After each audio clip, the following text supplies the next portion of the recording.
हर सुबह जब सूरज की पहली किरण महल की जालियों से अंदर आती, राजा विक्रम अपने विशाल स्वर्ण जड़े आईने में खुद को देखता। शरीर पर सोना, चेहरे पर तेज, लेकिन आत्मा में सिर्फ सन्नाटा। मैं वास्तव में कौन हूं? यही सवाल हर दिन पीछा करता। एक दिन दरबार में आया एक साधारण वस्त्रों वाला बूढ़ा योगी। राजा ने उसे देखा और तुरंत अनुभव किया, ये साधारण नहीं है। उसकी आंखों में सागर की गहराई थी। राजा ने कहा, मुझे मेरे असली स्वरूप का आईना दिखाओ।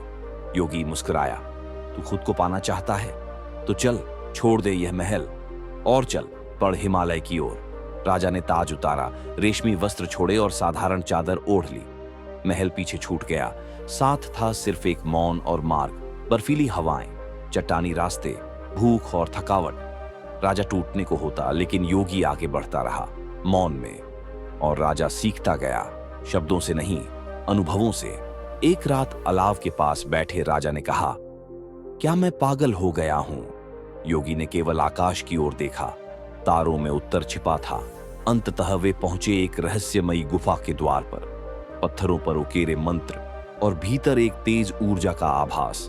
गुफा में कोई आईना नहीं था, सिर्फ एक दीपक और दीवार पर उकेरे कुछ शब्द। तू वह नहीं जो तुझे लगता है, तू वह है जो कभी बदला नहीं।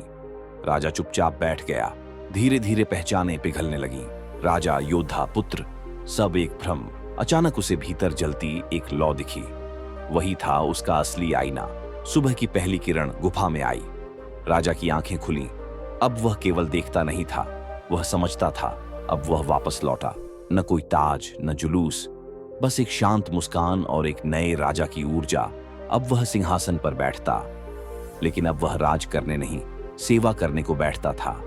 महल का आईना टूट गया, क्योंकि अब उसे दिखाने की जरूरत नहीं रही। वह जान चुका था।